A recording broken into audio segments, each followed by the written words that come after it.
Welcome back, guys. Today is a very special in terms of I am actually bringing myself back to my childhood. For those of you who don't know, I grew up doing competitive cheerleading, aka all-star cheerleading, which is a sport that has grown immensely over the past 10 years. If you've seen the show on Netflix called Cheer, it is extremely similar to that skill-wise. However, we don't go to football games, basketball games, cheer. We strictly just perfect our routines, working 20 to 30 hours a week at a very high level, competing against other cheerleaders.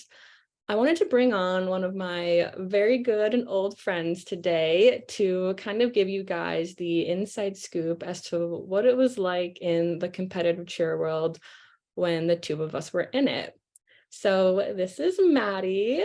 We cheered together for a few years, and in my final year of competitive cheer, which was back in 2014, we were on the same team together and both experienced a handful of good and slightly traumatic events that just comes with being on a high stake, ultra competitive world's team, which is basically just the top of the cheer chain, going to the Olympics for cheerleading, where you just compete against teams from all across the country and the world. And it was kind of crazy because our team was considered a cheerlebrity team. So people recognized us everywhere we went. So anyways, hello, Maddie. Say hi. Hello, thanks for having me. It's going to be interesting bringing up the past days. I was just talking to my sister, and I can't believe that we competed together like 8 years ago. So it's kind of crazy that it's been that long. It's crazy because I did it. I did cheer for 8 years, and I'm like, it's now been 8 years since I cheered. So that's like, Changing since we left. I know. Well, anyways, Maddie, just give us like a brief little background on you. Like, when did you start cheer? How many years did you compete? And just like kind of what got you into cheerleading in the first place? I started cheer from the age of 3. So basically, the moment I could walk, I wanted to cheer. Both my older sisters were cheerleaders, so that's why I got sucked into it. They tried different sports. I only wanted to do one. I did cheer. That's all I did for my whole life. I cheered for 18 years. So basically, What? I didn't know no that. breaks, no nothing. From 3 to 22, I was cheering. And I did competitive cheer so from 3 to 17. And then I did school cheer from 18 to 22. So yeah, I have a lot of background in both types of cheer, both very different and also have some similarities to them. So yeah, I definitely, my whole life has consisted of cheer. Is your body okay? Like, from 18 years? Honestly, have back pain every day. I think it's not even just from flying because I only flew for a short amount of time. I think it's just because of the tumbling. And I hurt my ankle so many times that it's just so weak now. So I roll it all the time. But I'm worried that like the pain is just going to keep lingering and lingering until like I get really a lot older and I have to like have severe pain. So yeah, I'm feeling it, especially doing hardcore tumbling. That adds to the pain. Oh my God, I can't even imagine. I feel like my body is falling apart, and like I only did it for 8 years, just still a long time, but 18, that is epic. That is a literal like whole life that I can't even remember before cheer, and I'm just in the after. So That's crazy. So you mentioned you were a flyer for a while, and I know being a flyer, obviously the person in the air, everyone's looking at you, and that kind of comes with a lot of pressure. How did you sort of handle that pressure, knowing that if the stunt falls, people are going to look at you? People might blame you, whether it's your fault or not your fault. I know you were blamed many times when it wasn't your fault. And just like, how did you sort of just deal with that, and whether or not, realizing it's not really my fault, even though I'm, the one in the air? well, when I had to fly because they told me I wouldn't make a level 5 team because I was really small at the time. So I started to fly on level 4. And I think at that time I was still really like unaware of what was happening like in competition. So I kind of had that moment where I wasn't really that nervous being in the air. But once you start getting on a level 5 team, that's when the stakes are rising. So I think I just had to trust the group under me, and because you have so many groups on any different team. So I think it mattered about the three people that were holding you up and just making sure that they were supporting you. I think that helped eliminate the stress, because I remember when we were on the team together in 2014, the three people I was holding up, I never had a doubt that we weren't going to get the job done, because we practiced so many times. When I was blamed, I kind of just started to realize, I'm like, that's just the added on pressure that flyers have, because there's such this level of perfection you need to be at. And I didn't have all those years of flying experience. I kind of just had 2 years before I started level 5 flying. So I kind of just had to work extra hard just to get where everyone else was, let alone that level of added perfection. So I think just over the years, like, I just had to get confident with myself. But I can't lie to say I was a little relieved when I was ground bound a couple years later after 2014. Was it ever scary? Because like I never really flew competitively, just like around the gym. But like you're just putting your life in like three teenage girls' hands, and like the stuff we're doing isn't like, you know, easy. It's like twisting and flipping and moving around. So like was that ever scary, or did you just kind of get over that like the minute you started to fly? Pyramids were scary because one of our past coaches, his pyramids were very dynamic. He wanted to put all of these visual elements in, so those were definitely scary to experience. And two-man stunts is even scarier because you don't have someone in the back, so like it's more of a possibility that you could fall the wrong way. But I don't ever recall like when I was in like a three-person stunt group where I was ever genuinely terrified. I guess I was still young at the time, so I kind of thought, I'm like, oh, this is fun. Like, you get to be the center of attention. You get to be up in the air and like have a different perspective, and you get to be the one performing. So, I mean, at times I was scared. For pyramids, I would say was the number one thing I was scared about, but never like a main stunt.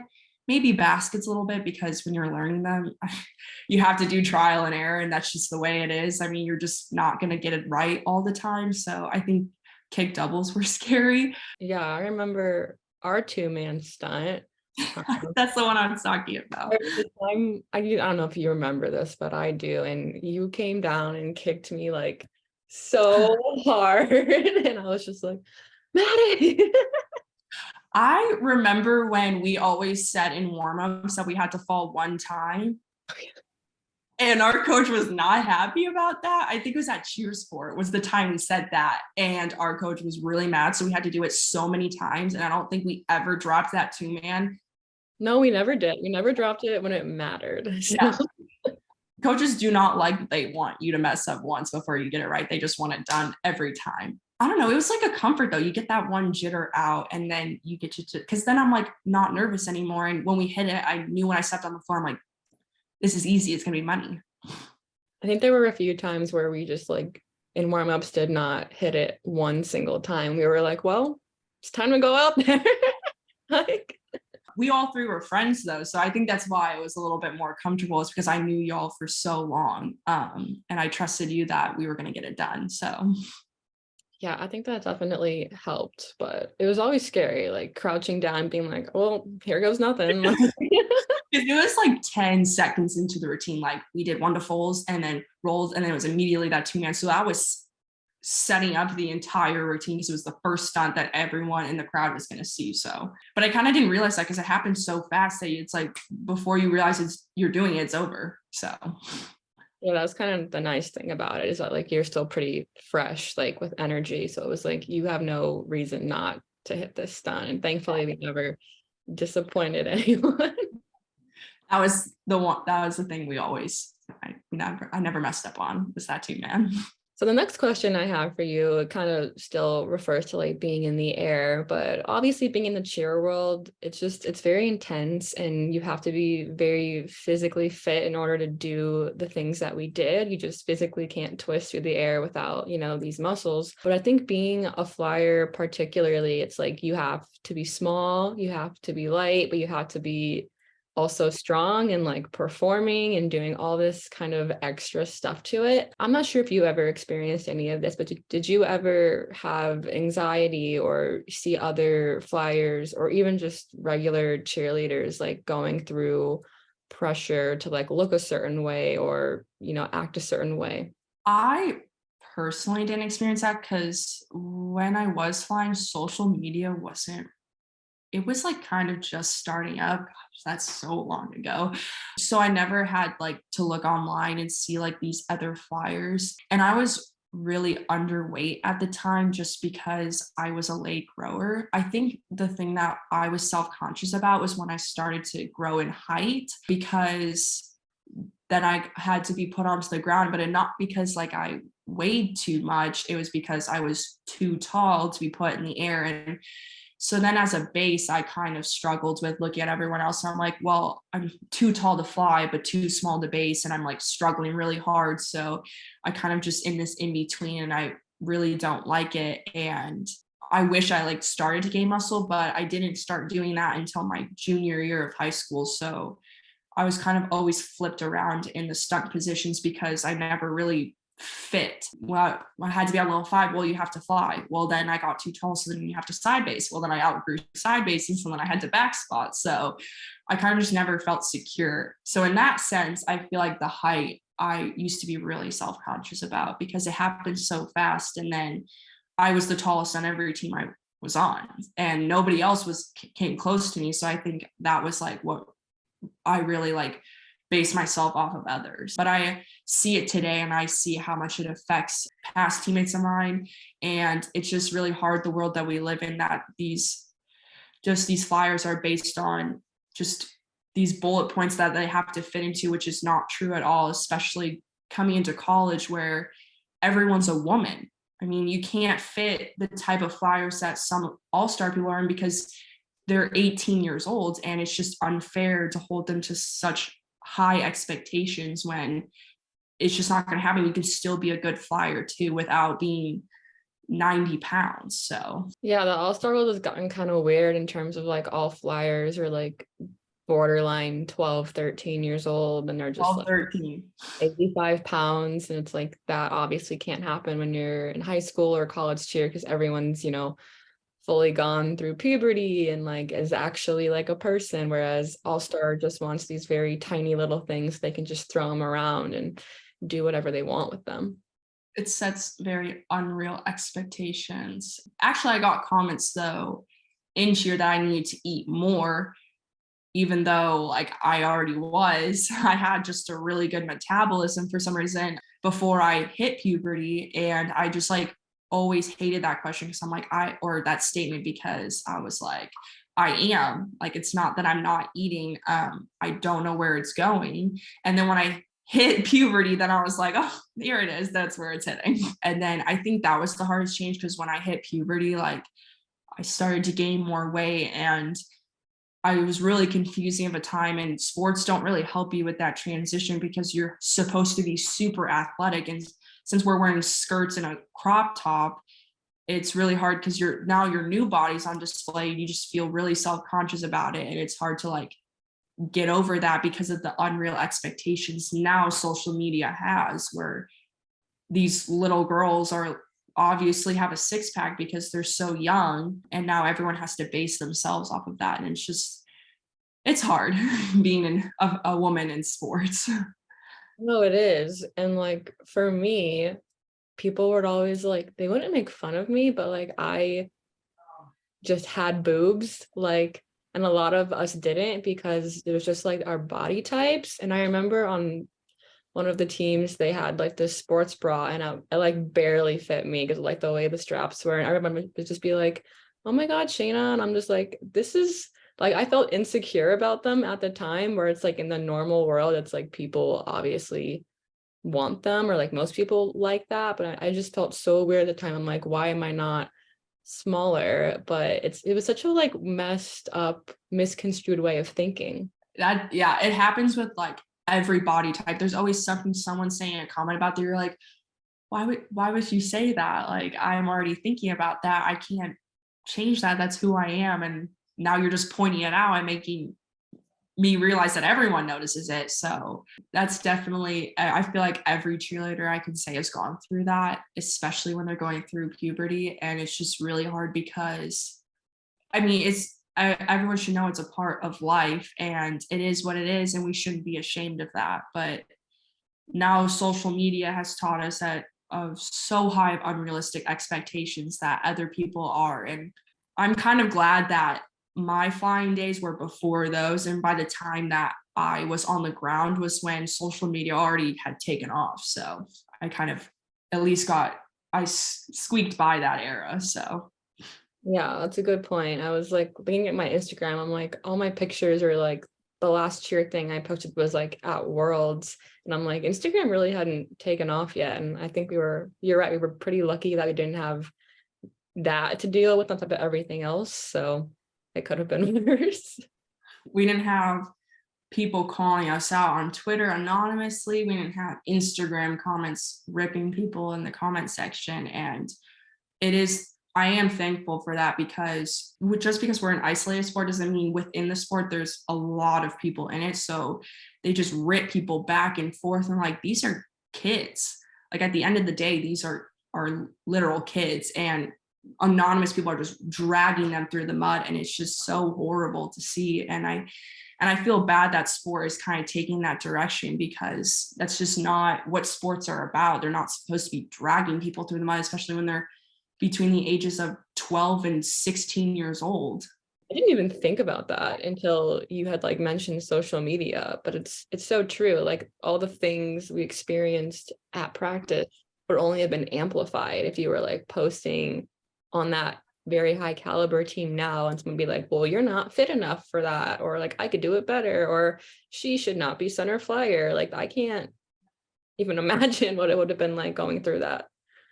Now the cheer celebrities, like at the end of the day, these are kids and they're being put on these platforms, and then they're expected to be perfect 100% of the time. And then when they're not, these cheer anons, I guess is what they're called, are dragging them through the mud. And it just makes my heart hurt, because it's like, obviously these kids are going to see it, and it's just like, what is that setting them up to feel like when the whole world is watching them? And it's just the stress that comes with it. I can't imagine what these athletes are going through these days, now that everything can be viral and anything can be posted and it will be on every platform and it will never go away now. Yeah, I think that's kind of the problem though, is that like when you're in it, you do feel like it's like the whole world watching you, and really like it is just the cheer community, which is pretty big.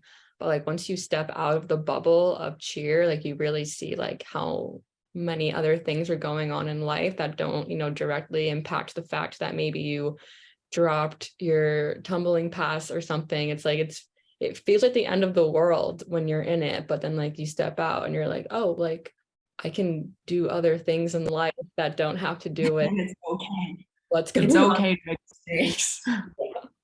So you mentioned you had some sisters. I think that's pretty unique. I also had a sister that did cheer at the same time as me. I'm curious though, and I never really asked you guys when we were all doing it together, but how was the atmosphere? Because I know all three of you reached a level 5 worlds team, but was there ever like this weird competition between the two of you of like who's the best? Or was it more like, oh, like cheering on for each other because you did all kind of reach that same level? It was always supportive. I don't think at any point in my cheer career or my sister's cheer career that we were racing to beat each other. I think wherever we were at the time, we were always rooting for each other. And I did get the opportunity to cheer with one of my sisters for her senior year, and it was the best year. We did fight at practice, but we were also each other's biggest fans. And a lot of people at school would ask us, like, who's the better sister? And I just wouldn't like that question, because they're just putting us on blast for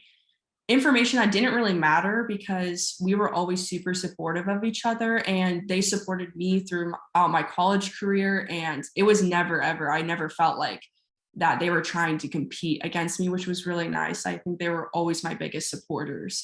What did it mean to you when you did like reach the level 5? Like, was it like a big moment of like, oh, wow, I made it? Or just kind of like, all right, time for me to, level up, because you kind of start at the bottom and work your way up throughout all the years? So getting to level 5 was a different experience for me, because they had a quarter season team created. So it was a restricted 5 team. And I don't know what the terms are of this, but it's the only you can do a full, you can be senior age eligible, but you don't go to worlds and all that kind of stuff. And you can't spin and flip at the same time in pyramids. So they were having like tryouts, I guess, or something like that to pick the team. And I had my full, but I did not have my two to full yet. And it was kind of crazy because it was between me and someone else. And the reason why I made the team is because I could do a double down from a body position and she couldn't. And it was a little bit of a surreal moment, I guess, because I never would have thought I would have progressed to level 5 that quickly. I always was kind of slower in cheer at the start of it. But then once you hit level 5, you're kind of just thrusted right into it. But the first time I made a worlds team it was a fun experience. I was really proud of myself that I got to that level, because that's the highest you can reach is worlds, and knowing that you're competing at the biggest competition is it's exciting. So restricted 5 kind of gives you a taste. So it was like, here's what kind of level 5 is, but not as much pressure. So it was a nice transition before I made a worlds team, and it was so much fun. I really enjoyed kind of testing myself to push myself beyond the limits, because it was different stunting, it was different pyramids, different baskets. So I kind of liked the new challenge that it brought as an athlete. I feel like that's good that you had that before a world's team, because like my first level 5 team was like a junior level 5 team, so it wasn't like worlds eligible at the time. And I feel like that was good for me, because had you just been thrown into this extremely high pressure team right away, it might have been a little too overwhelming. So I think having those two experiences probably helped us in the long run, at least when we did end up on that world's team. Okay, well, this podcast is kind of all about telling stories. So this is kind of going to put you on the spot, but is there any particular story? It can be short, long, whatever, happy, sad, whatever, just something that kind of stuck with you from that time that you'd be willing to share. You would know this story because you were on this team back in 2013. My first experience competing at Worlds. That story sticks with me forever because it was the moment I think my innocence was shattered in cheer, and kind of how I realized how on a worlds team, the expectation is super high, and they want to win and they want to hit and they want the best people on the mat, no matter where you come from.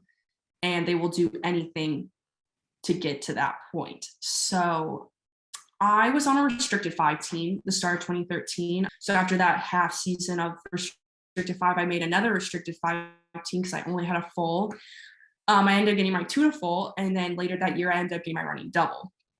And I was super excited. I'm like, okay, well, like I'm progressing and all that stuff. And our coach invites me to a worlds team practice. And I was like, oh goodness, I was the same team my sister was on as well. And I would fly in every group. He would switch me in every group, and it was super stressful because every group is different. I fly different, everyone base is different. So it was really stressful just to like switch all around. And then one of the teammates was being inconsistent. So at showcase, he put me in the routine and said that I was competing at Worlds, and that was the week of. It happened so fast. I was only 12. I remember this. You were so stressed out. I was so stressed out. I was crying. I was saying I couldn't do this. Like, oh my goodness. And I remember all of the moms were all being like, no, Maddie, you got this. Like, we believe in you. If you weren't going to be put in this position unless we knew you could do it. And so I ended up competing at Worlds. I didn't realize it was happening until we were in the middle of the stunt doing the handstand thing. I did the fake version, and I look back and we turn back and I'm staring at the 2013 globe. And I said, oh, okay, like this is Worlds. Like, I'm here. And we ended up hitting. I saved the pyramid. It was a really crazy save. And I remember running into my coach's arms, and he was like, how did you do that? So I think that story has a positive and a negative, because it put athletes in a very uncomfortable position, I think. And I was very young at the time, and so was the other athletes. So it's just a very weird situation, but it also is a positive because it put me under pressure, and I had so much fun, and I had all of you backing me up as a team, and we went out there and hit, and we all came off so excited, and I got to compete with my sister, and she was there right with me. All the coaches were there backing me up, and I was super excited that I hit my first world routine. So it was the craziest week I think I've ever had in my life. I went from just my season was over. We didn't make it to summit. So I was like, okay, I'll just go to worlds and it'll be a vacation for me, to ended up competing my first time, barely 12 or barely worlds eligible, flying. And yeah, so it was super, super surreal. Wow, it's weird to hear it from your perspective. It's like I totally remember that, but like it is crazy because like I think 12 is like the minimum age you have to be, and to throw a 12-year-old into that kind of situation, honestly, they need to like up the age if they haven't already, because that is just way too much pressure. But yeah, I remember you freaking out, and it's like obviously we're all gonna be like, it's okay, Maddie, like you can do it, Maddie. We're not gonna say like you suck. Like but yeah, I mean, you went out there and you did it, and it was very surreal, but I give you props for being that young and like that unaware, and not totally freaking out and like, saying I'm not going out there, because I think a lot of other people would have done that. But yeah, I think that was the moment that I realized that it's basically a business. When you go onto a world's team, it's a business, and they will do whatever it takes to get it done, no matter who the athlete is and how old they are. They will put the people they need on a team to get to their goal. I've never heard it said better. Like it is a business, and it's true. Like they really don't care what headspace you're in. Like if you can do it, if you can't do it, like they're gonna find someone that's going to do it. They don't really care like what the repercussions or consequences are of that, as long as they get a routine that hits at Worlds. It does not matter the cost at that point, as long as they look back and say, well, we won, but what was the cost of someone's innocence at that point? But nobody really ever thought about that. Life just moved on, whether you were going to with them or not. My favorite is, you either step in or step out. That's basically what they always said. Either step in and do your job, or step out and somebody else will. I think it's weird too, because like I feel like I used to look around at all of us and be like, we're just letting this happen. We're just like letting this unfold. But like we were all, technically still kids. Like we were all under 18. We didn't really know how to like handle these adults like making these changes and like yelling profanity at us. And it's like there were so many people that I was like mad at, like seeing, these things happen year after year. But really it's like, what could we have done? Like had we rebutted, like we would have just gotten in trouble or like been, taken off the team ourselves. There was only so much we could do, but it was just very intense. And you're right, like it's like, sorry, it's not personal, but like it is personal. And like this isn't just a business, like these are people's lives. I think it's because, from my personal experience, like I tried to be like, well, I love cheer. So it became a love-hate relationship after 2013, that I was like, well, I love cheer, but now at the same time, when they use me, I hate it. But I love cheer, and I tried to remind myself why I was doing it in the first place. But after a while, it became so hard. I'm like, why am I doing this to myself? Like, I can't do this sport anymore when I'm not prioritizing my own health and my own well-being, because nobody else in that place was. And so at some point, both of us had decided, like, we can't do this anymore. We can't put ourselves in this position because nobody else cares. If they don't care, then I need to start caring about myself and fight for myself instead of just letting this happen. So you're right, it wasn't going to change ever. The only difference is we made the choice to leave. There was no joy left, and I had to get out. I'm curious because like for me, it took a lot to finally be like, I'm not going to come back. I feel like when you're in that world, and like, especially when you're like a cheerleading team, like everyone's looking at you, there's like all this pressure to stay and like keep going. But like for you, what was the moment, or like what finally made you say like, I'm going to stop this. I'm going to, go do high school cheer instead. Like what finally kind of made you say I'm done? Like you, I put up with probably way too much. And I think the thing I told myself is it'll be better next year. It'll be better. Like if you just work harder, it'll be better. And I just wish I could give that 17-year-old a hug because I was so lost. I was so in a corner at school, at home, at cheer. Like I was just a completely different person because the life was just sucked out of me at that point. I don't even remember. It just started happening that I was just constantly being yelled at practice. It just switched. And it was my fault. The stunt's falling. Oh, you dropped your tumbling pads. Like it's all your fault. You're not trying hard enough. And then my teammates just kind of singled me out. And when they mess up, they're like, of course, it's Maddie again. And so every time I conditioned basically in a corner by myself. And it wasn't until NCAA where they decided when I showed up to practice, somebody else was in my spot. And I had to sit down and watch the whole 3 hours. Nobody told me. She told me to sit down, and I had to sit there and watch someone else learn my whole routine. And that point, I broke down and I sat in the car. Or actually, I was crying after practice. I told my teammates, I said, I'm not coming back. Like, this is the final straw. Like, I am not doing this anymore. I was like, I've worked way too hard, and I am a good enough athlete to be on this mat. I've just been beaten down year after year. And I just gave up at the end. I was like, what's the point in trying if it's not good enough anymore? So I just sat in the car and I told my parents what happened. I said, I'm not going back.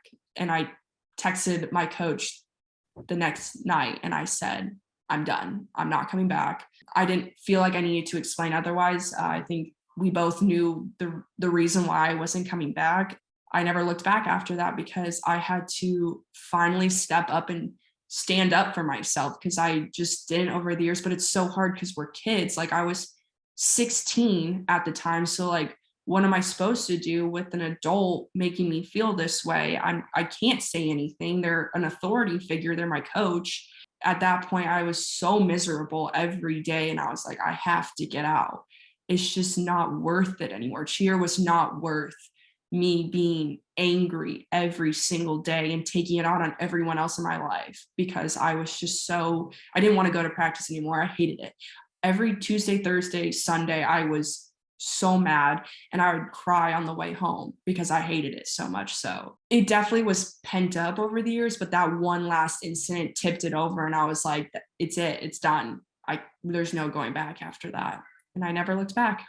There's like those athletes that like the coaches just like they're like the favorites and it's like they've never did anything wrong in their entire career. And then there's people like us who, while everyone knows who we are and we're well liked, it's like you do kind of have that option of if you do make a mistake, you're not just going to be like shrugged off. It's going to be like locked in, zeroed in on you. And now it's kind of your problem. So I think it's good that you finally were able to like see that line and that, it had been crossed and, get out of there. Yeah. I was the scapegoat that year because for all the other people that don't know, we know this. In Illinois, you cannot do high school and competitive cheer at the same time. So a lot of people after the high school season ended came back to teams, and someone who has been on that team for a very long time is very well liked by the coaches, was coming back. And at the time when you looked at people in my position, I was going to be the scapegoat. And it just is what it was. And that opened up the lane for her to come in and be in my spot. And at that point, I was like, I can't play these games anymore. It happened too many times over the years, specifically to me. And it's sad that as a 16-year-old, that's when I realized that the line had to be drawn because it happened to me at 13 and it kept happening to me at 16. I knew at that point it wasn't going to change unless I took myself out of the position. It wasn't about teaching them a lesson anymore. It's just about getting myself out. It's so weird because like we never felt like we could like talk back or yell back at these coaches who were literally screaming at us. And I kind of realized now, like if someone's disrespecting you, regardless of like who they are, like you should be able to like, fight back for yourself. But like in those moments, I think we were just all so shook and just like in total despair inside that like we didn't have the energy or the power to do it. And it's like, I wish I could go back and like say what I really felt. Instead, I'm just, sobbing while trying to Yeah. do a double full. I wish I could have spoken up when coaches chose to yell at me in public. There's just a lot of lines that were crossed. I think I was so silent because I was so in shock of what was happening and thought that that was an inappropriate way to handle the situation. And yeah, immediately after those, I went into the bathroom and cried myself to sleep that night because like what do you do? And I think I didn't want to talk about it because I still had this need that I wanted to prove them wrong or make them say you did a good job. And that's why I want to like go and tell my younger self like it's gonna be okay. You're gonna get through this in the end, because at times I thought I'm like, there's just no end in sight. Boundaries were crossed and the lines had to be drawn, and it had to be drawn by me and me only. And it couldn't, I didn't want my parents to get involved. Like I wouldn't even tell my mom some of these incidents because I was so embarrassed. And I didn't want her to almost be upset with me, but obviously she was upset with the adults in the situation, but I think I just didn't even want to talk about it because then it would have made it more real, that it happened and that in public, like I was being screamed at by adults when I was a kid. So, and being cursed at. Yeah, that's a really good point. Like we would just in front of the whole team, the whole gym, like people would look over and be like, "Oh, they're getting yelled at." But I think it just became Yeah. so normalized because it's like it would happen on every single mat. Like it's like, "Oh, they're getting yelled at." So it's like they're gonna get yelled at. And like it was very rare that a coach would like pull you aside and be like, "We need to fix this." So I think we just all kind of got used to seeing everyone being publicly, yelled at. And that's what made us think it was okay, even though again, like we're all kids and like we clearly don't know how to handle that kind of situations. I think it's because people would tell you like if your coach doesn't yell at you, then they don't care about you. Which I agree with most of that statement, but just there's a really thin line between yelling because you care and yelling to be mean. And I think yelling to be a scare tactic in order for you to be good. And it's a very thin line and very easily misconstrued. And I think that's what started to happen, where we were sharing, is that they were yelling to just be mean and yelling to tell you that you're worthless and you're not good and you're terrible and why are you even here, basically.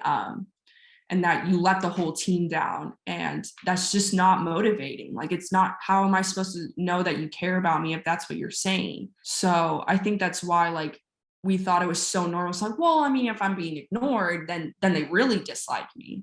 But in reality is they were using scare tactics to try to make you better, when what child wants to be scared into doing good? That's just, it's not going to be successful. It's just not going to happen. Yeah, and you know what's the funny thing about all of this is that like we're paying a lot of money to these people who are doing this stuff, and it's like, oh, why are you here? I pay you tuition basically. Like all-star cheer is very expensive, like the uniforms, the practice clothes, just being able to be on a team. And for someone, it's so weird. Like if I'm paying to be here and I'm put on a team, you're not going to remove me from the team that it's like for it being a business, it almost doesn't make sense. Like I could almost sue and be like, well, I paid for this and you put me here. And are you going to give me like my money back? Are you going to like prorate my season? No, they're not going to do any of that.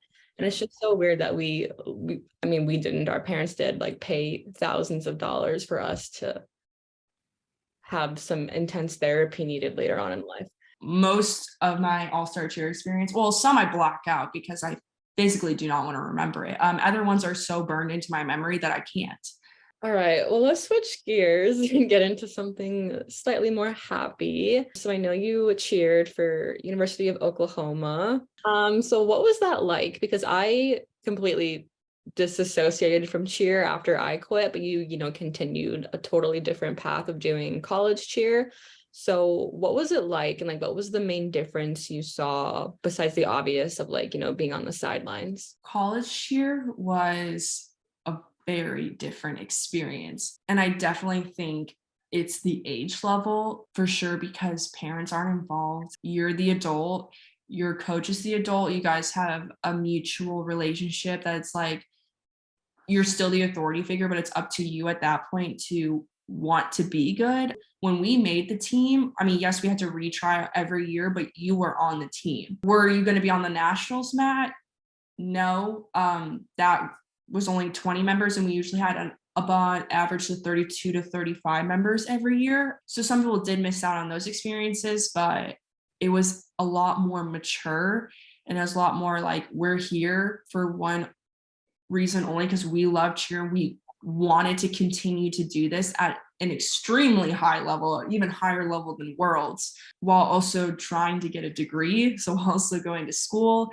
I'm also being an ambassador for the school. So I also representing not just your team, but the entire university, because whenever you put on the logo, like, that's what it's about. It's not about you, it's about them and what you're putting out there. And it was so much fun. The practices were, the schedule was a lot different. I didn't practice 5 days a week. I practiced 3 days a week at most. Sometimes it was 2, depending on the time of year, like spring practices.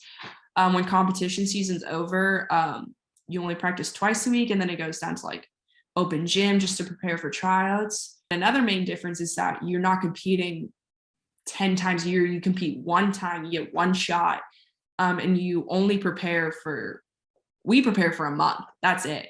You start preparing for a month, and then you go out and you compete. And specifically our university, I think I threw one full out before going and competing. And I can tell you, I've never felt more confident when stepping on the floor. Like, the way we did reps was so differently that we didn't have to do a full out, because we already had built up our stamina. So then it was just about connecting all the pieces together. I don't know, it's so weird to me because like we did compete like, 10, 15 times a year, and that's like what you kind of lived for.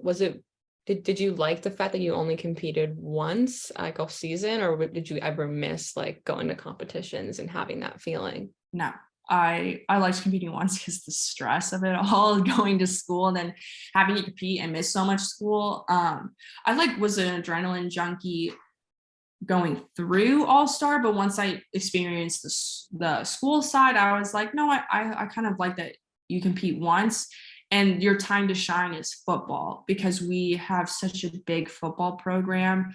The stadium was sold out every game, all my 4 years there. And so that was kind of the big stage. And it was the fun part. Like, you got to do your stunts in pregame for fun.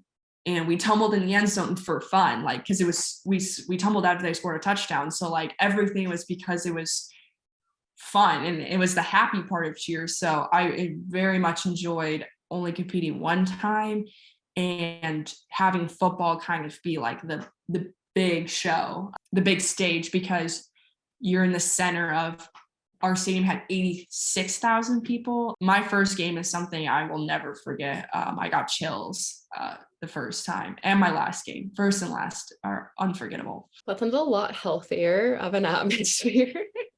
I feel like I already know the answer to this question, but like, which did you think was more physically and emotionally draining?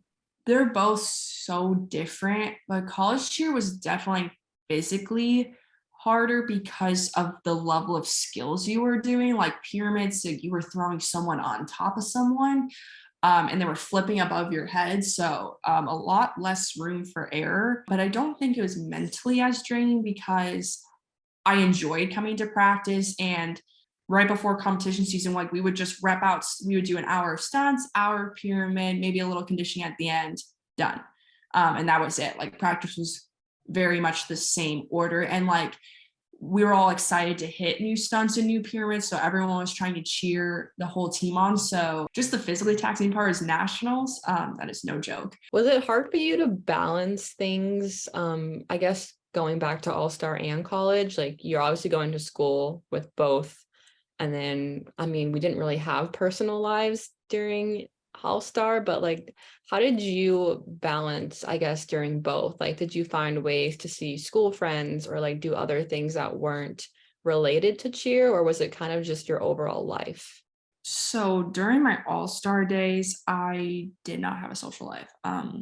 Because you're gone so much, it's hard to like, your friends are your cheer friends, because you see them the most. Like, yeah, you're at school like Monday through Friday, but you're traveling with your cheer friends. You're going through horrible practices, you're conditioning, you're dying together basically. So like those experiences you kind of bond over. It wasn't until my senior year when I was doing school cheer that I was like, oh my gosh, like I practiced 2 hours right after school and like I can actually have friends. Like, and that's when I started to have a friend group, was my senior year of high school. And I would do so much stuff because I didn't have cheer all the time and not for 3 hours a night and then having to do homework and all of that stuff.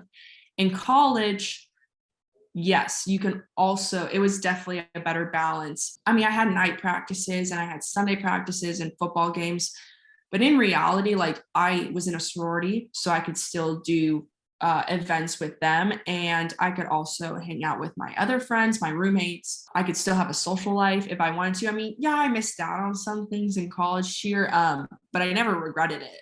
So definitely all star, you just don't have that. You just can't, you don't have the luxury of that time. I remember in my final year, I used to kick my school friends out of the house like Saturday nights because we had Sunday practice at like 9. I have to get up and basically die the next day. And so they'd be like, oh, but it's only like 10 o'clock. I'd be like, I need to get out. Like I have to mentally prepare what I have to go through. And like I really didn't have a social life either until my senior year of high school when I was no longer cheering. And I was like, wow, this is what like regular people do with their time.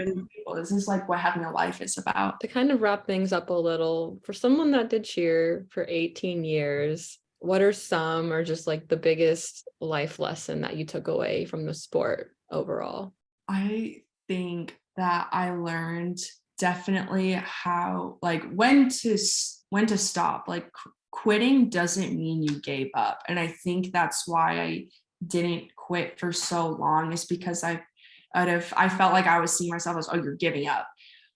When you are at a certain point where your mental health is in the drain, it's not giving up. You're just putting yourself first. And that's okay to step back and take a moment. And if you don't come back, then good for you. I just had a good experience with high school, and I went to try out for OU, and it was such a good program. And I learned how to, be a successful adult, and how to learn to be gritty, to push harder than I ever have before, but also be a good athlete and a good person. And that's why I'll forever be thankful for that program. You're in a culture where they're pushing you to be a better person. I am forever thankful that I got the opportunity to fall back in love with cheer through OU. It makes me happy, like knowing that I left on a positive note instead of a negative one, because like my story could have easily been ended on a negative note, but instead it was ended on a positive, and I took control back in that. And so I definitely got most of my lessons from OU. You kind of mentioned it, but this is like the first time ever that you're not cheering since you just graduated. Like how has that been? Like are you in like this weird limbo of like not having to go to practice, or is it just kind of like you're enjoying kind of living normal, or how, like, what do you miss it? And I was sad, like when they went to camp, I was a little bit sad the first football game, seeing all those pictures. But at the same time, I'm very at peace, because my senior year, I knew that was the first time where I'm like, this is the end. Like there's no years after this, there's no professional cheer, like I'm done. And I was very at peace with that year, because I was like, I'm ending on my terms. I'm ending with a really good team, and I'm ending with something I could be proud of. So at the same time, I miss it, but I am okay that I left, because I left on such a good note that I had a very fulfilling career. I got to win worlds. I got to be a national champion. So, and not many people can say that when they're walking away from a sport. So very grateful deep down. I do miss it at times, but at the same time, it was my time to go and let the younger generation take over and make that team their own. Yeah, I feel like it's such a weird transition. Like you go from, for you, an 18 years career doing a sport, and it's like you just graduated this past spring and now you're living this great life of adulting. But I remember for me when I left, like it was just such a weird feeling of like, I don't have to go to practice. Like I don't have all these other responsibilities now. Like I can kind of just do what I want. I don't know. Like I feel like, are you enjoying that freedom? Are you enjoying, or are you kind of still like trying to get out of that bubble? I think I'm starting to like move on because like now that everything's been at OU's been obviously moving on without me, it's kind of like I have to move on. So I've been like forced into that position. There are times where I like wish that I had just that fun and that lightheartedness of practice and being able to just go and just rant to all your friends of like, these are the problems in my life, like LOL basically. But I am enjoying life after. I just miss the structure, I guess, because now you're like, what am I doing now? I don't have practice. I don't have obligations at the end of the day after work is done. I think the most is school. Like I've woken up in the middle of the night being like, do I have a discussion post due? And I'm like, no, I don't have homework. We don't do, I graduated. We don't do that anymore. But it's still that like when you do something for so long, you almost get afraid that I'm like, am I going to sleep through practice? No, we don't cheer anymore, Maddie. Like you don't have to wake up in a panic anymore that like you're going to miss something. I do love competing. I'm glad I only got to do it once, but it's more peaceful. Like competing at UCA, the back room, no one's yelling. Like it's not like a frenzy. Everyone's just like you still have 10 minutes, but everyone's just like, okay, like this is what we're doing. We're warming up. Okay, go to your pyramids. Okay, go to your tumbling. Like nobody's like rushing you to like, was such a weird feeling. I was in the back, I'm like, why is it so quiet? Like it's just the music. Nobody's screaming and we're not running like with our chicken with a head cut off. Like it's not really stressful. So I wish you could have experienced that because when I first did, I was like, oh, this is weird. I was like, this isn't like, I feel like I'm being rushed onto the mat. It's like kind of like we have our plan, we're executing it. We're going to go out there, execute that. Yeah, well, as someone who hasn't cheered in 8 years now, I can say that it is still weird, and like I'll still listen to cheer music like when I work out. Sometimes I'm like it gives me some, like, PTSD from like not being able to breathe, so I have to be like maybe I need to not do that while I'm like doing cardio or something. But it's like I don't keep up with it like I used to. Like if somebody handed me a ticket to Worlds for free and said just go watch, I would be there in a flash to just like experience the energy again. I mean, even since 2016, like the All-Star world is so much different. And now everyone calls basically it's like the vintage era where I was in. I was like, why? Like when Maddie Gardner was still there, because I was still on a world team when she was a cheer celebrity. And it's so weird that all those kids like were barely like infants at that point, and now they're like 12. And now our years are just like so far in the past. It's kind of crazy how much time has passed. But I remember looking at Maddie Gardner, and I loved flyers like that. People said I used to look like her when I was younger. I got that all the time. You did. That kind of cheer, like I just love the years of 2010 to 2015 because those were the years where like technique was at the forefront. Like were the routines as hard? No, because new things were being thought of every year, but technique was at its prime, and these flyers like knew how to hold their bodies, and it just made it so cool to watch. And like I remember in 2010 I watched Maddie Gardner live at Worlds, and it was like the moment where I was like, oh my gosh, I love cheer. Like this is the best part. And it's sad that nobody can experience that anymore because the expectations have vastly changed since then. And you're not celebrated if you're a tall flyer, you're called big, which is so weird because big does not equal tall. I don't like when people use those words because it's just like it doesn't make any sense. Like being tall is not a negative thing. You could still hold your body weight and you could still be a good flyer, but it's just not the case anymore. Even back spots, like a lot of back spots are really short too. And I'm like, I just don't understand why cheer in general is just like appealing to shorter people. Like taller people are just less common. And because I always got mistaken, like, are you a volleyball player? Are you a basketball player? No, I'm a cheerleader. That's really good points. I remember in that final year, like the team we were on, like it was a lot of smaller people, and I think I was the tallest person at the time, and I'm not even tall. I'm like 5'5", like maybe 5'6", and it's like that's actually not tall. Like it's not necessarily short, but it's definitely not tall. And I remember always just feeling like this giant, like, oh my God, I have boobs and I'm tall, like I don't fit in with all these like girls that are just like this big and like 5'1", and I always felt so weird. Yeah, it is just kind of the sport though, like preferring these smaller, littler people, which kind of doesn't make sense. Because you like need those like, taller and like just overall more muscular people to literally do the things that they like require us to do. So like none of it makes any sense. No, none of it makes any sense. It definitely made me more secure with like my height, and then I started to own it. I was like, I'm not gonna shrink myself down anymore. I'm 5'10" and I'm proud of it. So Just like wrap this up, something I was thinking about when I like thought of this idea to interview you.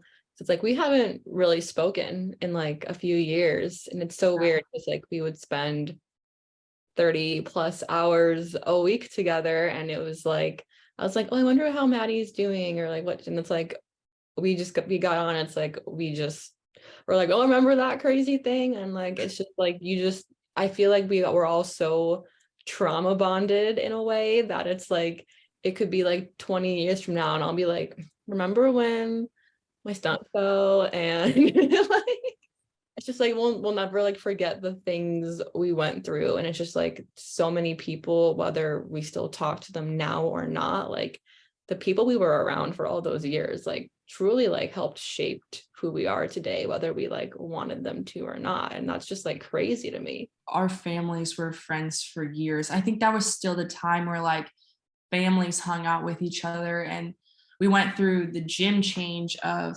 being at one gym and then it morphing into the gym that is now today. And so we kind of went through all of those experiences, and all of us were so close in age, like all the siblings. So we all hung out all the time. Like I think that's what our social life was. If we had any like dinner parties, it was like with cheer families. And even my mom will always reminisce like those days were her favorite because like that's when like we all hung out and we were all friends, and it wasn't just so like tension filled. Like we were all so supportive of each other. We didn't really were jealous of what happened to one person or the other. We were always just very supportive. So I think that's why like you and I can come and talk like really no time has changed, because we were so close during that time, and we parted on good terms when you stopped cheering, so that we could come and talk back and kind of feel like no time has passed, even though a lot of time has passed. I know, and it's so weird to see people now as it's like when you told me you were 22, I'm like, I think I last knew you as like 15. So like it's just so weird. And like you see people on social media and like where they're at now with their lives, and like some people are married, people have kids, some people like have just graduated college, and it's just like it's so cool to like kind of still live vicariously through everyone, even though we might not all like see each other as much as we used to. And I think that's kind of something fun that we can all look back on. It's nice that at least from cheer, I have some people that I know that I could always turn to forever, because those are the years of your life where you're trauma bonded, or you have the experiences together. And I can't talk about cheer jargon with outside people because they don't understand what I'm talking about. So Yeah, it's crazy. Like one of these days we need to like have a cheer reunion with like specific people. But we would just sit around a table and tell the most ridiculous stories and probably laugh so hard, thinking like it should have been a TV show. Like I always say that to my sisters. I'm like, I'm surprised that like we weren't being recorded, because I was like, some of the instances that were happening, I can pull up 100 stories where I was like, is this real? Like, is this happening right here, right now? And it was. And I think that's what we do. We just sit around and talk about the craziest stories and just be like, oh yeah, like I remember that, because it is such a core memory of those kinds of experiences where now fortunately for most of them we can sit back and laugh at it, because we all experienced it together. that's so true. We would have made the best reality TV. Like people would have loved Even seeing. like Dance Moms, it wasn't manipulated by producers or whatever. It was just that crazy, and you would never know it unless you're in it. Well, I want to thank you for coming on. I know revisiting some of these times isn't always the most fun thing to do. And like you, I literally just blacked some of it out and said, that never happened to me. So having to kind of relive it, I know isn't always the best, but a lot of the things you said, I actually didn't even think about in that perspective. And now I'm kind of like, yeah, wow, like I can't believe that's how it went down. Or that's like when you said like it's a business, I need to like go write a play about that or something because that is like, I mean, it truly is when you're an adult now, you're like, wow, like that's how they viewed it. It wasn't just like about cheer and about having fun and doing a sport that you genuinely enjoyed. It is about we want to win at whatever cost. And my college coach talked about that. She goes, there's a difference between programs that will do everything to win, and there are programs that want to build you up. And I think that's when I started to realize when she started bringing up examples, I was like, oh my God, like I went through that program. I went through a program that just cared about winning at all costs. And it was chilling because I have two sides of the spectrum. Like I have one where it was all about winning and one where it's all about, we want to win. That is a goal that we strive to do, but it is not at every cost. It is we are going to try our best foot forward, but I'm also trying to make you a better person, a better adult, so you can fit in when you graduate. It really is a business, unfortunately. And I think like it's become a monopoly too with all these big brands. So it doesn't just come from the coaches, it comes from all the way up that this whole sport is a business. well, thank you again, Maddie. I feel like we need to both go to therapy after that conversation. But I think after doing this, I kind of want to record another episode where I tell you guys kind of more in depth into my experience. I think Maddie hinted at a lot of small things. We had very similar things happen to us that I kind of want to go more in depth on. So I will do that at some point. And as always, I will see you guys next week.